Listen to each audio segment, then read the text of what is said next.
everybody doing? Welcome back to the YouTube channel. If you're like, girl, where are you? What is this location? I'm in New York. I'm in my new apartment. I haven't done like an apartment tour or anything yet because I don't like have too much for the crib, so I'm just waiting to see and like get everything pretty much, and I'm gonna do like a cute apartment tour. It's also like really small. It's gonna take me like 5 seconds to do. But yeah, I kind of haven't really been on my YouTube grind as much as I wanted to since I've been here. I've been super busy. I moved 2 weeks ago, and it's been like go. Craziness has happened since I moved to New York, but we're gonna get into that. But today I'm gonna tell pretty much just my testimony and kind of how I ended up here, what the Lord has done in my life over the last year. I felt like God's been calling me to make this video for a while, or he's put it in my heart for a while, but he said like, he was gonna just like shelve it and then we're gonna come back to this, but he gotta just like put that desire in my heart. And today I just felt like it was time to film it, and he was like, don't prep anything. I just want you to open your mouth and I'm gonna fill it with words. And I'm like, okay, bet. So that's what we're gonna do today. Yeah, this is just, it's been a crazy year. It's been a crazy ride. I know some people who like know me were like, girl, what the heck happened to you in this last year? Like, you just kind of started popping out, talking about Jesus. Your whole life got changed.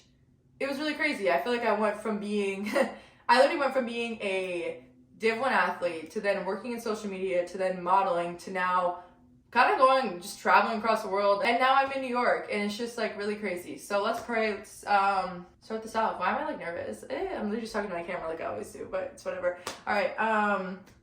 Lord, I thank you for this day. Thank you for this time that I get to sit down and just share all of the goodness and all of the glory that you have done in my life, Lord. I pray against any attack of the enemy as I'm trying to tell this story, Lord. I lay down my pride. I lay down my self-ambition. I lay down anything of the flesh, Lord, that this is just a time for me to glorify you and edify you and just speak on what you've done in my life, because there's been so much, and I'm so blessed with everything that you have worked in my life, the way that you've used me, and I'm so blessed that you've even given me the ability to sit down and speak in front of a camera and share the goodness and the truth of the gospel. And yeah, I'm just so thankful, and I pray this all in the mighty name of Jesus. Amen. Yeah, let's get into it, I guess. Okay, so I grew up in a Christian home. I pretty much was going to church like my whole life until probably like 16, 17 is kind of when I stopped going to church because I was playing volleyball. And growing up in the church, I loved it. Like, I used to serve in the kids ministry. I loved going to youth group. I was baptized when I was in the 7th grade. It was my choice. My parents never like forced it on me or anything. Like, everything up until that point was really my choice. And I was blessed with like some really good friends that were also believers, and like we used to go to youth group every single week and like would be sobbing on the floor praying for each other. And like I don't know, I was just really involved in a church and I really loved it. And I also went to a Christian school as well, and I hadn't played like club volleyball or anything yet, so I was really like around the Christian community and the Christian community only. And when I was 13 years old, I started playing volleyball, and volleyball instantly was like that one sport that clicked, and it was like, okay, like I'm good at this right off the jump, and two, like I want to go to college for this. I knew at a very young age that I wanted to go to college, get a Div 1 scholarship, play in the Pac-12 or play in the Big Ten, and I was like, that was my goal. I'm gonna make it happen. Let's get working, whatever. So I, at a really young age, just started to like dedicate my life to volleyball, and yeah, I loved it. I made every team I ever wanted to make. I was playing on junior national team in high school. I was playing on the national team in high school. I was kind of hitting all like the benchmarks that I wanted to hit. And when I was 14, I started playing club volleyball. And that was the first time that I had really been exposed to a different community besides the Christian community. And I remember just sitting down and we were just like having a conversation. And I remember the things that they were talking about. I was like, whoa. I'm like, what are y'all talking about? Having sex in the 7th grade? It was just like a bunch of things that I was like so shielded and so blinded from, that being exposed to all of that, I was just like, I don't even know how to handle this. I don't know what to do. And I kind of just like shut down for a while, and I didn't even know how to like participate in half the conversations they were having. I just felt like this like baby deer, like struck in the headlights half the time. And then by the time I was 15, I kind of felt like I started to get like a grip on, you know, being exposed to like the world while being exposed to a Christian community. And I feel like the school that I was going to made it really hard for you to want to experience anything in the world.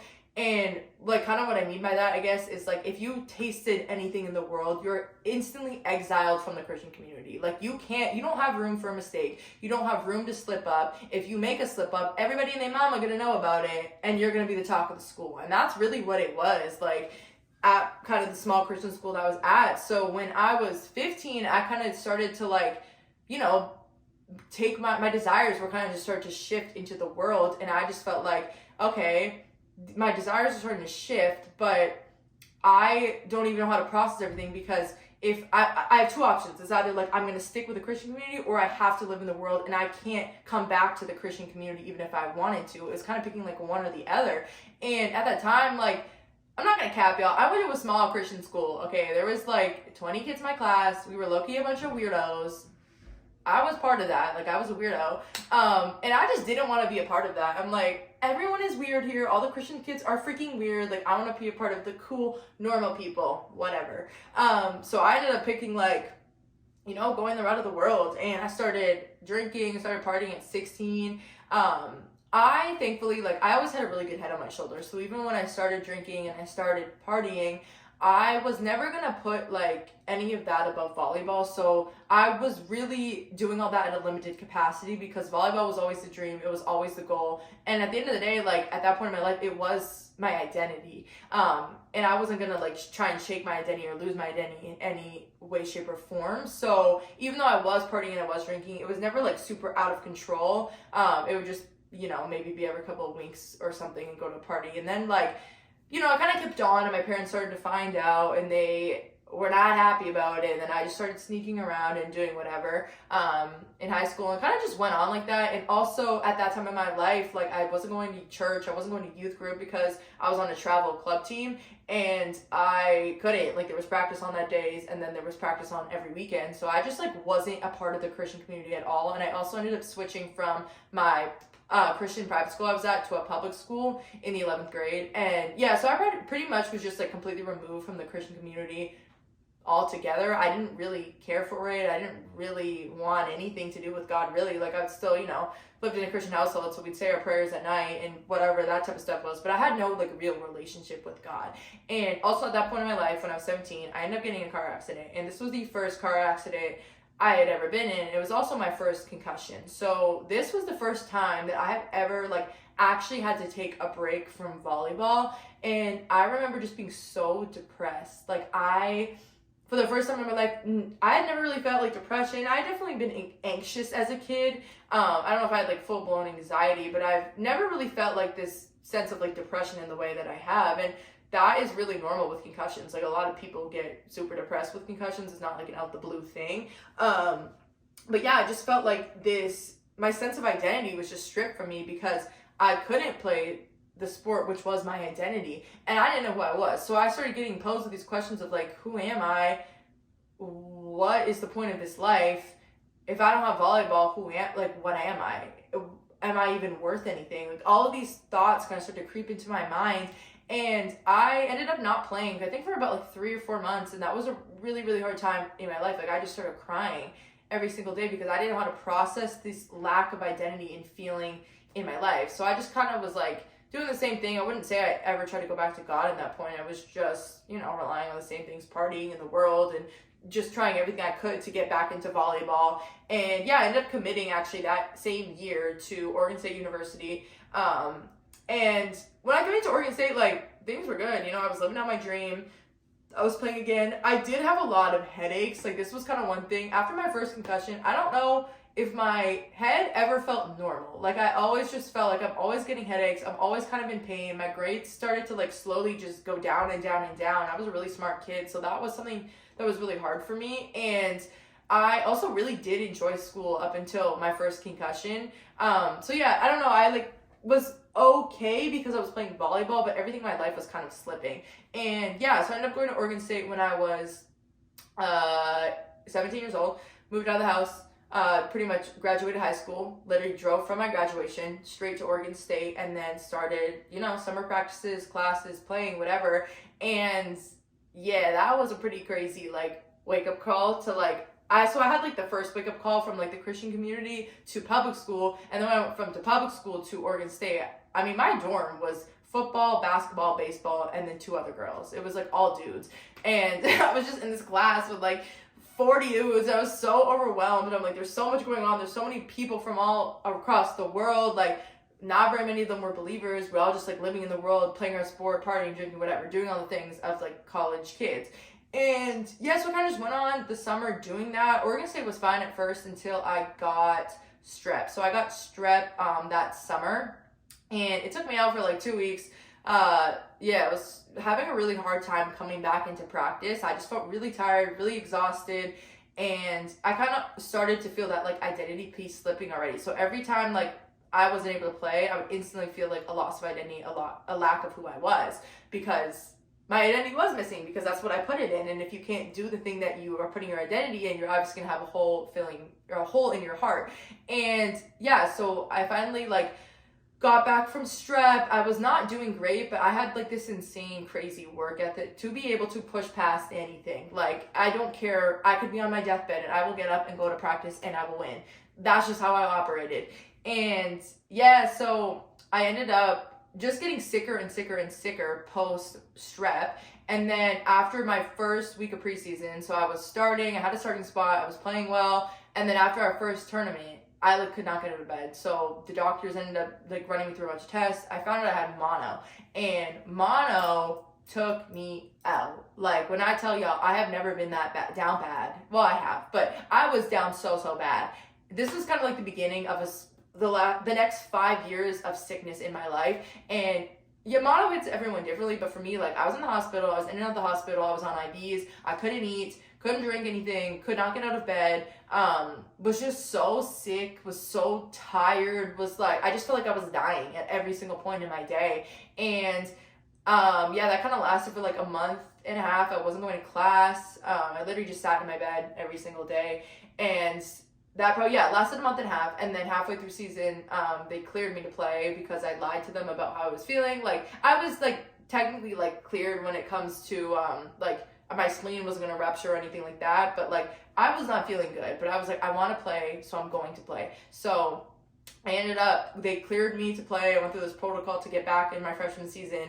First game, I killed it. I had a great game. And then, but I wasn't supposed to play the entire game. I was only supposed to play half because it was like my first game back. The next morning, could not get out of bed. I was so sick again. My mono had relapsed. And I was taken out for the rest of the season. I also ended up getting a concussion that same season. At least I think it was a concussion. It's kind of hard to tell because my brain hurts so bad already just from like mono. Anytime I'd get sick, like, it'd be stuck in my brain essentially, which we'll get to and it'll make sense why later. But yeah, like, I had a lot of issues with my head. So then ended up getting hit in the head in practice just watching, and yeah, couldn't go to class, couldn't be around bright lights, couldn't be around noise. So I was pretty much just taken out of freshman season. And then I fell into this massive spiral of depression. I just started immediately hating God, which I didn't have a relationship with God. So for me to have that be like my first like attack back, like, it just made no sense. I was like, God, why are you doing this to me? Why would you bring me here? Why are you taking away my dream? I've worked my whole life for this and you're stripping this from me. Like, I was just so mad. I was filled with so much anger. I was filled with so much hate. I was mad at my coaches, teammates. Like, it didn't matter who it was. I was just angry all the time, and I was sad, and I would just like outburst with this. I just couldn't like control my anger. I would just outburst at all these people. I was treating people terribly. It was just like a horrible downward negative cycle. And this is kind of when like suicidal ideation started to creep in to my mind. I never wanted to actually like commit, and I thank the Lord for that. But, you know, it is scary when a lot of these thoughts start to come up into your brain, and it's like everyday thoughts of like, what if I just drive off the road? Like, or what if I just drive into this train? And that's where my brain is at that point. It was just, I was so sad. I cried just every single day. Like, I look back at who I was at that time, and my heart aches for her because I was so sad. And yeah, so I ended up going home, and then right around the time I was going home, I got hit with another sickness. Like out of nowhere, I was down bad, back in the hospital, crawling. I had to crawl from like the doctor's office to the emergency because no one was with me at that time. And then I literally had to crawl. It was a whole thing. But yeah, I think I got COVID at that point. It's like it was too early to tell, but this was in 2019, like right before the pandemic actually hit. So yeah, I got hit with another sickness, just down so horrifically bad. And then I ended up putting my name in the transfer portal that freshman season, right after season ended. And yeah, I told my coach, I was just like, I'm not happy here. I want to transfer. So yeah, I was going to transfer. I was going to leave Oregon State. And then I went away to spring break of that year. Still like not doing great, still really sick, just trying to like find any treatment, medication to give me some type of energy. Like I literally just felt like a walking zombie 24/7. I ended up going to Florida for spring break, and then boom, COVID hits. And then it's like, okay, wait, I need to go home now. I had to grab all my stuff from Oregon State, and then I just drove home and I left, and I never went back to Oregon State. And that's kind of how I left Oregon State, was with a lot of unresolved business, but at the same time I didn't really care because I didn't enjoy my time there at all. I was ready to get out of there, so that was really a blessing from the Lord. Yeah, so I ended up going home, and then when I got home, I was mentally like even lower than I was at Oregon State. I started to get panic attacks every day. I was getting anxiety attacks out of control. And there's this one night distinctly I remember, I was just not okay. And I was crying every single day, and my parents had no idea. And I remember they were calling me down for dinner, and I was just sobbing in my bed. My entire body was shaking, and I couldn't move. I felt like I was paralyzed. And they're just yelling my name. They're like, Sess, like, are you coming out for dinner? I remember them running upstairs and be like, what is going on? And they had no idea that I was struggling this bad with all of these different things.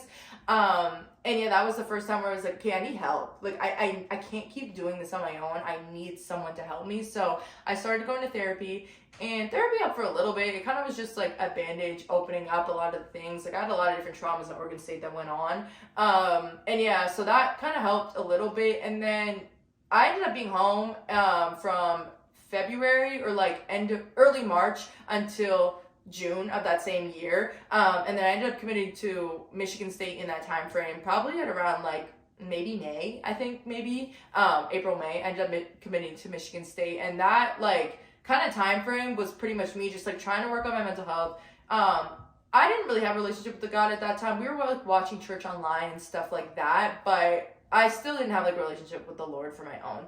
And yeah, so I was just trying to get healthy. I was going to naturopaths. I was going to all these treatments to try and get my energy up because I was so tired and sick. And I was also trying to start training again with my coach. I was in the gym every single day. So I'd go from treatment to training every single day, trying to get me right to go to Michigan State. So finally, get to Michigan State. I'm feeling like not good, but at least I can like practice and I feel all right. And like, we're just going to make it through. And get to Michigan State.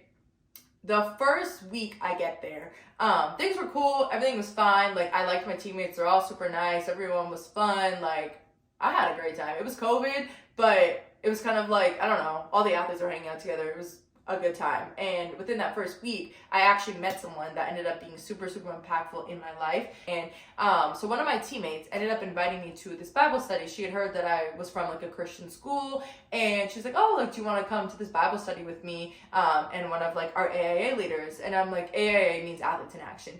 And I was like, yeah, I guess I'll come. Like I had no relationship with God, didn't really care to, but I was like, okay, I'm new, I want to make friends, whatever. So she invited me, ended up going with her, and I remember we sat down with me, her, and this leader, and she was just asking me like really basic questions about God, and I was like, I don't think I have an answer to any of these questions. And I just started to get challenged with like, do I like want to know God? Do I know God?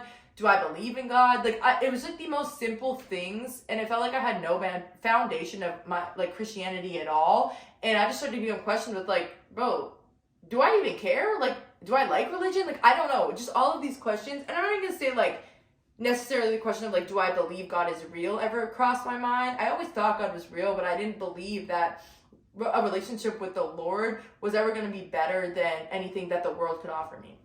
So yeah, I kind of just was posed with these questions of like, okay, I don't know I don't think I have a relationship with the Lord, and I think I'm okay with that. And yeah, so she just kept inviting me like week after week to these Bible studies, and I kept saying no because I didn't want to go, and I was like, no, I'm okay, like whatever. So eventually there was like a point where she just kind of stopped reaching out, and I was okay with that. And so then the other side of Michigan State was like, okay, volleyball was going fine, like it was COVID, so it was tough, we were kind of in and out a lot, but the same kind of pattern had followed me throughout my entire time at Michigan State. Was I would start playing, I would be doing really well, and then I'd get hit with sickness or I'd get hit with a concussion. I'd be out for a month or so, and then I'd feel this insane loss of identity, and then I'd come back around trying to have to work myself back up to the same place, get to that same place, hit with sickness. That was the cycle that had followed me throughout my entire time at Michigan State. So it just kept throwing me into this loop of like identity loss, lack of purpose. I became super unmotivated because every time I'd get closer to that goal, it'd come crumbling down from beneath me, and there was nothing I could do about it. So yeah, it just really, really threw me into this depression, into this anxiety. I felt so empty. I felt so broken. I felt like this frail little human being walking around that could just be pushed over at any moment and could crack and shatter on the floor. And yeah, I was partying a lot. I was drinking a lot. I started to cross a lot of boundaries that I never thought I was going to cross. Like one thing that was really instilled with me, I was wanting to wait till marriage. That was one thing that I wanted to do, and that kind of went out the window as soon as I got to college. And then, I always felt bad about it, but I never felt like bad enough. And then at one point it was just like, oh, I don't even care about this anymore. And yeah, that's just kind of where I was at. Like there was just nothing. I was just filled with so much sadness, so much anger, so much depression. And a lot of pain. Like I was not doing well physically. I was in so much pain with my concussions. I was always sick all the time. I just felt like I was running around to doctor's office in the hospital, like constantly trying to figure out why I'm not getting better. I think at this point, like by my third year of Michigan State, going into my third year for season, I had like 6 concussions at this point, at least documented 6 concussions. And I could barely keep up with school. I had to take a few absences of school, so I had to take incompletes and then finish them the following semester. My grades were tanking. I was at like barely passing my classes, and I used to be a 4.0 student. And I also just lost like all lack of motivation for anything. And I also like would have all these weird symptoms of like I could barely get out of bed post practice. My face would swell post practice or anytime I did a workout. Pretty much heading into this season, I was just mentally at my worst.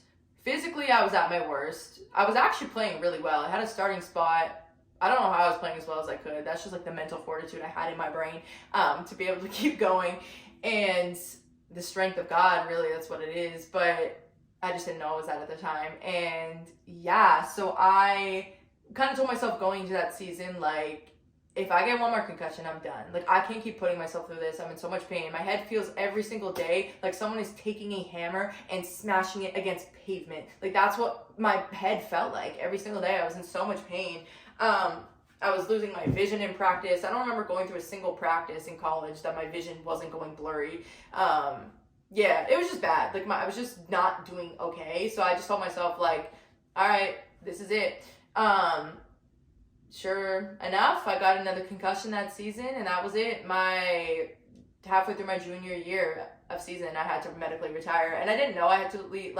So pretty much I got a concussion halfway through season, and it was literally after my peak. Like, I just had a career high, and then everything came crumbling down. I ended up getting another concussion, and I knew at that moment, I was like, I'm done. I had already made the decision in my mind, like, I don't want to play anymore. I can't keep doing this to myself. My health has to come first at some point. And yeah, so I kind of had predetermined that in my head. I didn't make the final decision until about February of that year that I was going to be done. But it was a really hard decision for me because, for so long I had been facing this feeling of identity loss, and I'm always chasing identity. But even within that cycle, there was still like some sort of hope because my identity was all in volleyball, and I still could like have at least something to work towards. When I decided I'm not going to play volleyball anymore, I didn't have anything to work towards. I'm like, who am I? What am I going to do? And that same like depression cycle of when I, wasn't able to play volleyball, it just followed me again. And it was way worse this time. Just because I didn't have it to look up to anymore. So I'm like, I don't know who I am. What am I going to do with my life? My whole life was going to be volleyball. I was going to go pro. I was going to do all these things, yada, yada, yada. And like, who am I? So eventually I got to the point of like brokenness where I reached back out to one of those my mentor that actually had like impacted me a lot, and I actually had reached out to her like I think pretty much right when I stopped playing volleyball, or it might have been a little bit before that, I can't really remember, but I was just like, hey, like I think I need to go back to church. Because I tried everything. I tried the drinking, I tried the partying, I tried boys, I tried it all, and it just wasn't working. So I'm like, I'm going to try God because I don't know what else to do. I'm so broken, I'm so hurt. So she started taking me to church, and yeah, I would go to church with her, we'd start meeting. She was planting a lot of seeds within me throughout those years. I wasn't really receiving much from her, to be completely honest. Like, I didn't even necessarily really want to meet with her that bad, but I don't know, I just was like, I don't know what else to try. So I just kind of kept going, and I kept going, and I kept going. And I wouldn't even say I felt the presence of the Lord that much, like, to make me want to be like, yes, like, I want to take this seriously. God was working that entire time, but I just refused to see it or receive it. So yeah, so she was kind of just planting seeds in me. And then I'd say when I quit volleyball, I started modeling, or I started applying to modeling agencies because that's the only thing that I had ever like kind of done outside of volleyball. So yeah, I ended up applying to a modeling agency, and then I got signed in Toronto. So I ended up going down there that summer. I lived in Toronto for the summer. I was just kind of testing out the waters. I honestly hated modeling. I did not enjoy it at all, but I didn't know what else to do with my life. That's also kind of around the same time that I started doing social media and kind of doing what I am now. I found this girl, did this TikTok, and she was like, hey, you can make a bunch of money without any followers. So I'm like, I'm broke. I can't even get a job at Walmart or Canadian Tire. So, I'm not even kidding. That is a true story. I got denied by both of those. You hate to see it. So anyways, I started doing social media, and I was just kind of like, okay, cool, like, I'm going to figure this out because I need to find something to put my energy into. So I just started making videos. I started emailing brands, being like, do you want content? Do you want this? Like, I started making portfolios. I was just like, I need to fill my time with something. And then I kind of kept doing that throughout my senior year of college, like a little bit. Throughout that time, I had no relationship with God at all. Like, as soon as I left campus and I wasn't able to meet with my mentor, I threw it all out the window and I didn't care at all. And then going into my senior year, I was doing, I was still signed with my modeling agency, but I had to finish school, so I wasn't working. And then I was doing a little bit of content creation. And then I was just kind of trying to figure it out. Like, I was kind of going to church at that time, not reading like a Bible or anything, but I was just like kind of trying to be somewhat around a Christian community. But I was still really broken, and I was really hurt at not having volleyball in my life. So many people, like, there was just a lot of hurt and brokenness within me. And also at this time in my life, like, there was a lot of really crazy things happening again with my health, and it didn't make sense because I hadn't been playing volleyball. So theoretically, like, I know concussion damage like doesn't go away quickly, but it should have subsided in the way that it did. I felt like I was like full on concussed every single day, and I started getting these episodes where my eyes started to twitch, my face started to droop, I had numbness down my arm, and then my body would just like start violently trembling, and I couldn't feel anything in my body. Like, I was having these really crazy like stroke-like symptoms, and I was going to the hospital. They're like, your CT scan's fine, your x-rays are fine, we don't know what the heck is wrong with you. Like, I'm like, well, something is clearly wrong. Like, something is wrong with me. I don't know what it is. And it was just really scary because no one had an answer for what was going on. And I was like, this doesn't make any sense. Like, why did I even quit volleyball if I'm still dealing with all these issues? Like, that was kind of just where I was at my senior year of college. And then right before I graduated, actually, I found out that I had Lyme disease. And Lyme disease is almost like an autoimmune disease, and you get it through a tick bite. I don't know when I got this tick bite, I have no idea, but it can cause a lot of neurological damage, and it causes just a lot of sickness and illness, and it causes these really weird things. And when I found out that I had Lyme, I was like, okay, I don't exactly know what that means, but I'm like, okay, I think I'm just going to be able to take some meds, I'm going to be good. I did not know that this was going to be a year of me being in so much pain, being so tired, being so sick, being so depressed. Like, it was just so hard going through Lyme treatment. And so I found out pretty much right when I graduated, that same week I graduated. My plan from there was, I didn't really have a plan. I was going to try and take my social media stuff full time. So I ended up going back to Toronto because my modeling agency was there. And so I went to Toronto, lived with a friend, and I was doing social media, I was doing modeling, and then I was undergoing really, really heavy Lyme treatment. So I was there, like, I think 3 times a week, and it was like 2 hours away. It was freaking ridiculous. But then my Lyme treatment would like knock me down so bad that I couldn't do anything for like the whole week. And then by the time I felt okay again, I would have another treatment. So I just did nothing that whole summer. Immediately, actually, right when I got to Toronto, I was like, I want to find a church. And I did find a church that I was going to, and I loved it, and it was so awesome, but I just like could not get myself to go. Like I went once probably, and then I just could not get myself to go back. And I loved the service, I liked the people there, but I just could not get myself to get up and go every single week. I probably went like maybe 3 or 4 times that summer.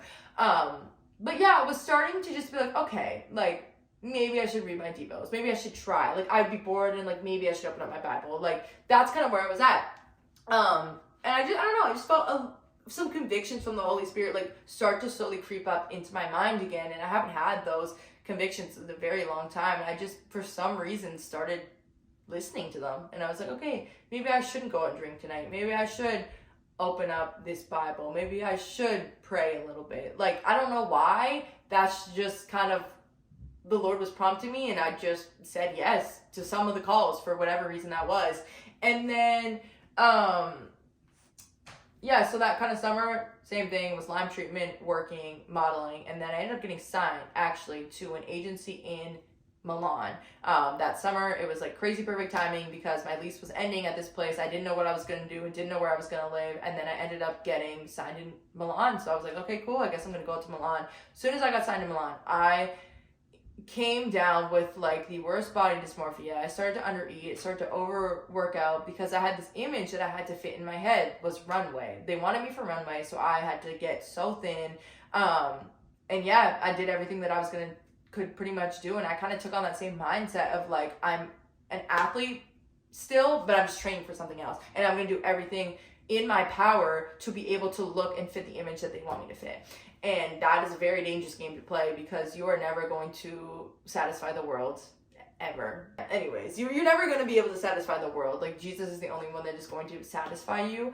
And I just didn't understand that. I didn't know that. So I went to Milan, ended up walking in some shows in Fashion Week. And a same thing of like, I was still really sick, still really tired, still going through Lyme treatment out there. So I pretty much like go to castings, walk show, and then come home.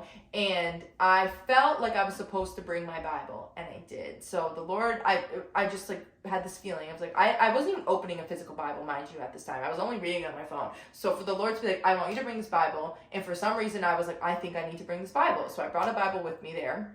And then probably halfway through my time in Milan, I was out there for like almost 2 months, I just started opening this Bible because I couldn't watch any more TV. I was so tired. I was same thing of depression, whatever, yada, yada, yada. And I started opening up this Bible, and I started going to these coffee shops every single day and just weeping in these coffee shops. Like, I'm full on crying in public. And I had never felt the presence of the Lord in the way that I did in years. Like, I really had not felt that in years. And I, for the first time, had hope. I had a sense of peace. I had a sense of joy. I had a sense of contentment.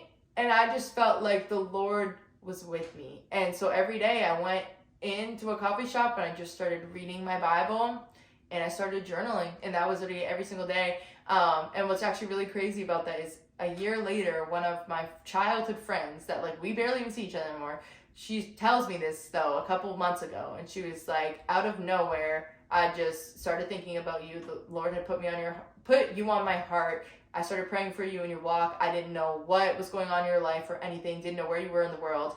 And then she goes, I started praying for you. And the next day I saw that you had highlighted something on your Bible app, and that had been over like a year since you had like highlighted something. And I was like, God is so cool, y'all. He's always working behind the scenes. This is a little side note. If the Lord is asking you to do something, it might not be for you. It can be for someone else, and it can literally change their life. So pick up the calls that he is wanting you to pick up, because, oh my gosh, y'all, it's not just about you. He works all things out for the good of all of his children. Anyways, this little tangent for you. Yeah, so I was really just opening my Bible every day, really sad, but I was starting to feel like I was going to get some hope. And I ended up, again, getting really sick in Milan. It was still that same cycle, almost in just like a different font of like, okay, I'm actually like walking in fashion shows. I'm doing really well for my first season. And then I'm getting really, really sick again to where I can't do anything. Same cycle as volleyball, it's just a different font.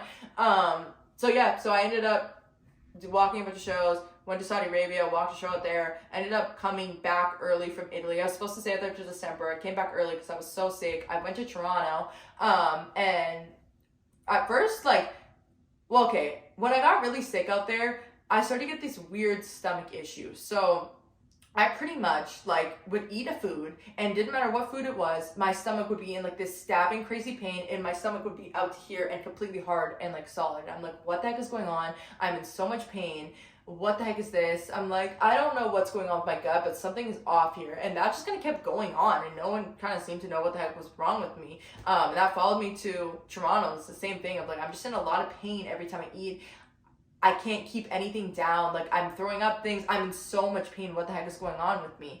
And so I kind of started Lyme treatment again, hoping that would maybe fix it. Didn't fix it. My agents were like, okay, we're going to send you to like somewhere else in the world. Like, this is your time. You walk these shows. Like, it is your time for your career to start going. So they were going to send me to like Sydney or where are the places we're looking at, like Mexico City or Turkey, and just start doing the thing with modeling. And then we were going to do that in January. I ended up going home in December, and the Lord put everything on pause, and this is when my entire life started to change. I was only planning on being there for like less than a month. I just wanted to like, move my stuff kind of back home, figure out wherever the next model stay is, and get everything situated with modeling. I come home, I take these antibiotics. Overnight, the antibiotics were supposed to help my stomach. Overnight, I gained 25 pounds of water.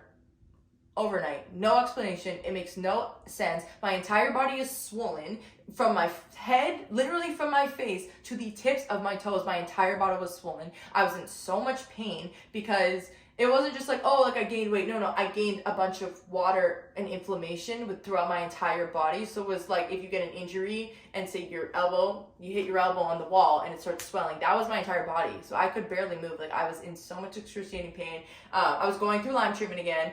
And then I was just down horrifically bad, y'all. Like, this was probably one of the worst I've ever been. Like, I've been down bad multiple times, but I could not get out of bed when I first came home. Like, weeks, I think I was in bed on end, so tired. My whole body hurt. I was in so much pain. And I just was like crying every single day. I was so depressed. I'm like, God, like, what are we doing? Because at this point, like, I'm kind of still, I'm interacting with God in definitely like a bigger way. I'm not reading my devos every day like I was in Italy, but I'm still like, my thoughts are kind of shifted to the Lord. And I'm just like, what are we doing? Like, why is this happening to me? I'm like, all I want to do is go and model. Like, what is going on?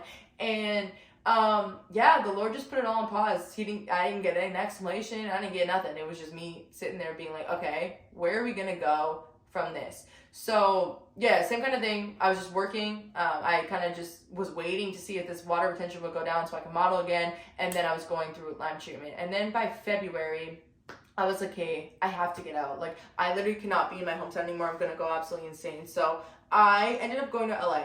And I do think that this was from the Lord calling me to LA. And I ended up staying there for like a month and a half-ish with one of my friends. And when I went to LA, this was the first time ever in my life that I have been to LA, and I was like, I get it. I see the darkness in LA.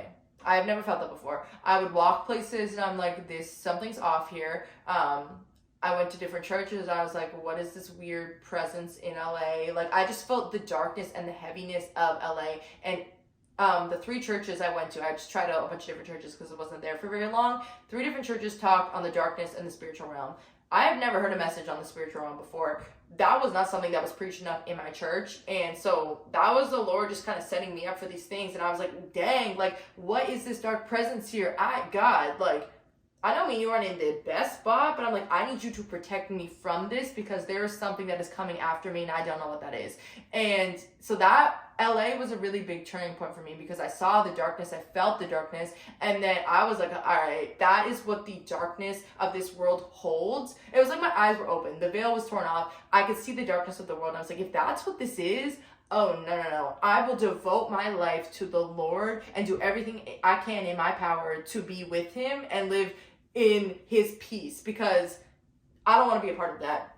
So yeah, I came home from LA and I was just started getting in my word every single day. I started opening my Bible every single day. I started praying every single day. I started listening to worship music for hours on end of just me sobbing on my knees. And this is when God, like, it was rapid fire of what the Lord did for my life. As soon as I said, all right, God, I'm locking in. This is me and you. I said, I'm done with guys.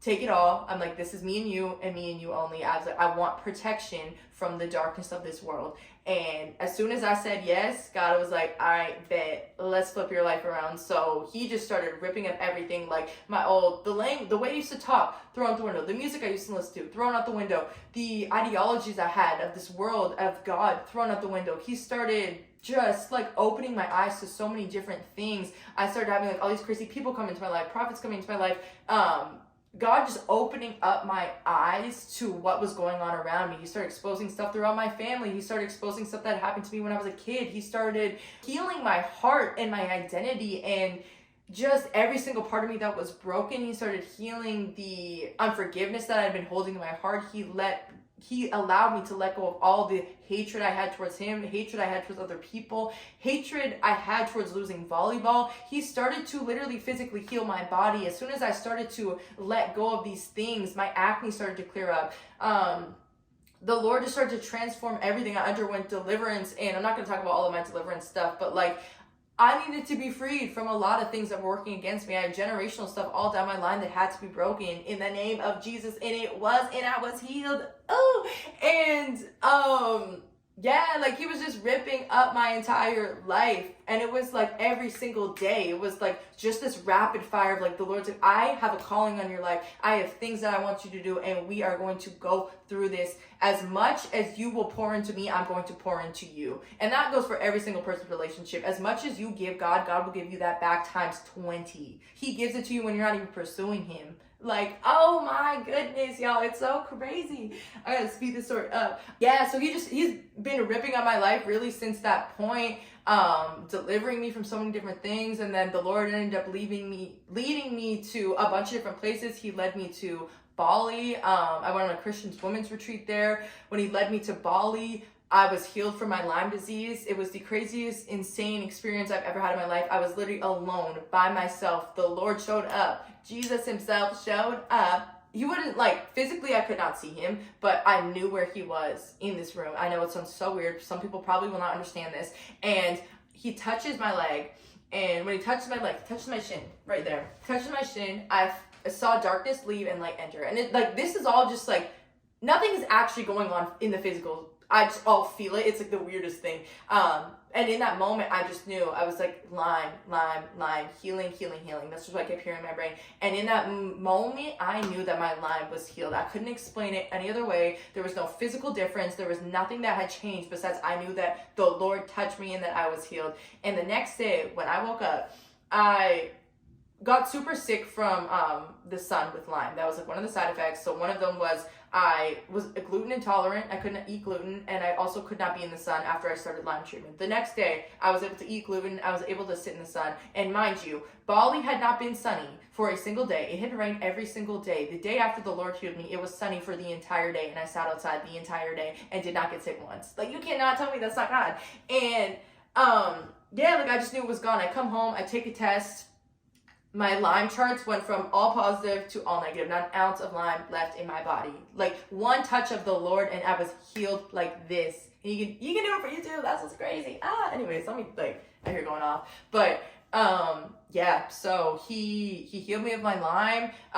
He healed me of the rest of my concussion symptoms. I don't get headaches like I used to anymore. I don't get all these crazy symptoms like I used to anymore. He's been healing of my back knee. I had the craziest cystic acne all down my back. Like, he's been healing that every single day. It's like almost gone now, which is absolutely insane. Man, he's been healing my mind. Like, he has just healed every single part of my mind. Like, the depression is gone, the anxiety is gone, the fear is gone. Like, I let fear rule my life, and the Lord has just knocked all of those down. I have so much joy, I have so much peace. He's working on my patience because I need it. Like, I'm just so happy, and all I could literally say is just like, thank you, Jesus, bro, because he's just changed who I am. Like, he's changed every single part of me. It's just so crazy what the Lord will do when you just lock in with him. And it's like, I'm not even locking in. Like, all I'm doing is saying yes to a free gift. Like, that's what it is. That is all it is. I'm not doing anything special. I'm literally just saying yes to the King of the universe coming down, wanting a relationship with me. Like, it's just so crazy. It blows my mind that we neglect this gift, and it's so free. And I could go on about that for a while. So then, yeah, what else happened? So I went to Bali. healed from Lyme, and then I felt like the Lord was calling me back to Milan, okay? And this was probably in September. And then, yeah, so I felt like he was calling back to Milan. I'm like, okay, God, like, you're calling back to Milan. Mind you, at this time, like, I still very much had a lot of water retention. And I still do now. I'm not even completely healed of that. It is better, for sure, like, so much better. I'm probably, like, at least 15 pounds down now. Probably, like, 10 left to go. But, yeah, anyways, that's besides the point. So yeah, I feel like he was calling me to Milan. And I'm like, okay, God, like, if you're calling me to Milan, you're calling me back to Fashion Week, that means I'm going to be healed.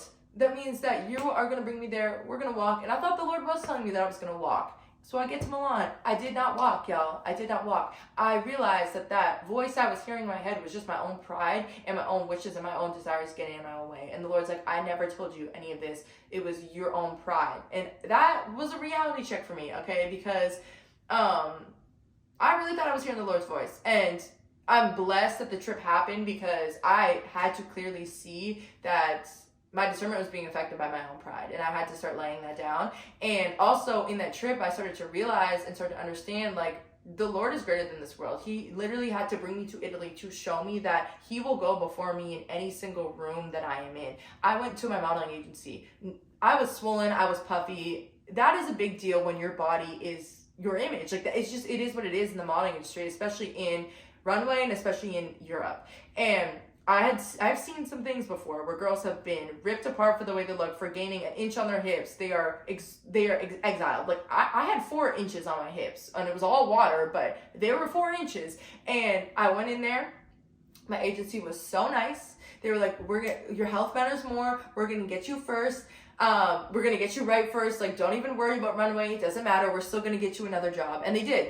Did give me another job. I ended up shooting a skincare campaign out there. And the Lord, I was weeping. I was like, God is like, I go before you. I am greater than this world. It doesn't matter what you look like because you're not conformed to the ways of this world. You live by the Spirit, and the Spirit does not conform to the flesh.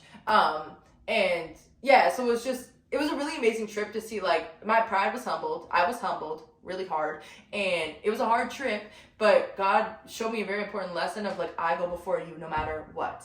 And also on that trip, my stomach issues that I've been having, which, mind you, they haven't gone away. They never had gone away throughout this entire, like, year since when they started, but they had, like, subsided a little bit, or I just kind of got used to the pain, and the pain got really, really bad the second I stepped into Italy.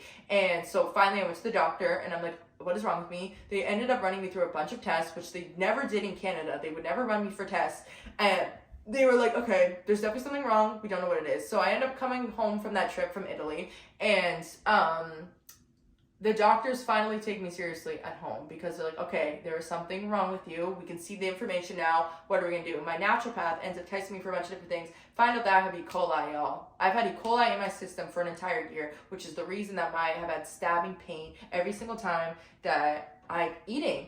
And that was just such a blessing from God to, one, like, this issue started in Milan. He brought me back to Milan, told me a whole bunch of things, and was like, okay, I'm also going to heal you physically. You just don't even know it yet. And yeah, he brought me to the doctor, was able to figure out that I had E. coli, and then I started taking medication. My water retention has gone down significantly since then. My stomach is definitely, like, not normal. It did a lot of damage. E. coli can kill you, actually. So the fact that I'm alive, praise God, because it's supposed to leave your system. Mine didn't leave my system, they think, because I had Lyme and I was going through so much Lyme treatment that my body just could not get rid of the virus itself when it was supposed to. So yeah, so I have a lot of damage done. Like, it's going to take time for my stomach and my body to heal, and I'm so okay with that, and I've accepted that, and I'm just thankful that I feel as good as I do now. But yeah, the Lord will teach you some crazy lessons in some crazy ways. And yeah, so that was pretty much like the modeling chapter. Now where we're at is probably, like, through that whole process, probably like 4 months ago, my goal was always to come back to the States. Like, the second I graduated, I was like, okay, I want to come back to the States for school, or post-school. I want to be able to come back to the States for work, whatever. I just wanted to live in the States. And so I started applying for my visa, really within 2 months of, like, actually locking in, getting all the documentations in. I ended up getting my visa. The Lord literally opened that door with ease in my life. It was, like, the craziest thing. It is so hard to get a visa, especially the visa I want. Like, you typically have to show years of documentation. And I had documentation, but, like, I'm young. I'm a new business owner and all these things. And the Lord is like, I will go before you. He swung open that door for me. And I'm just walking in it. And now I'm here in New York.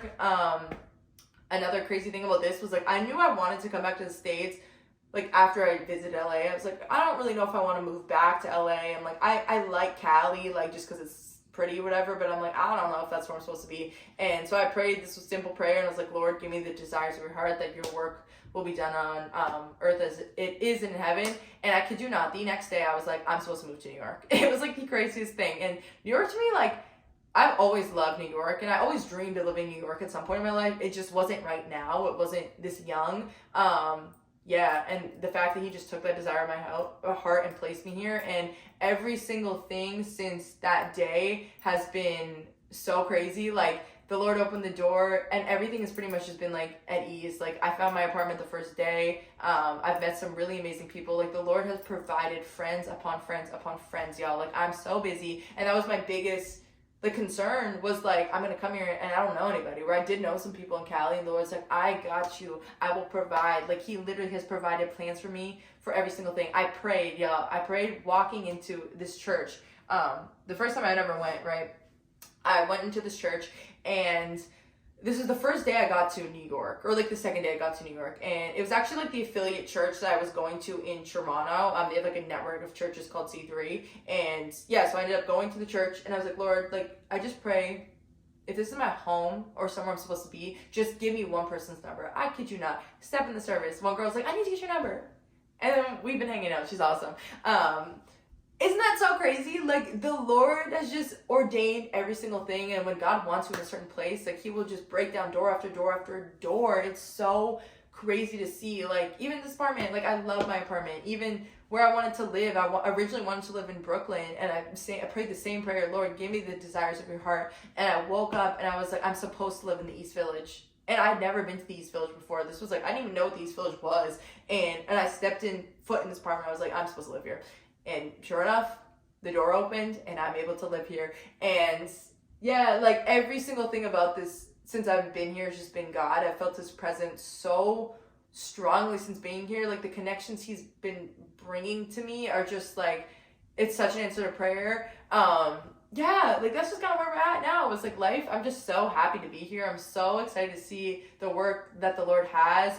Modeling right now is kind of just been on the back burner. It's kind of something where I'm like, Lord, like, this is just, I'm gonna give it to you. Like, whatever you want to do. I still feel as though he's calling me in there. I actually am meeting with modeling agencies either this week or next week, I think.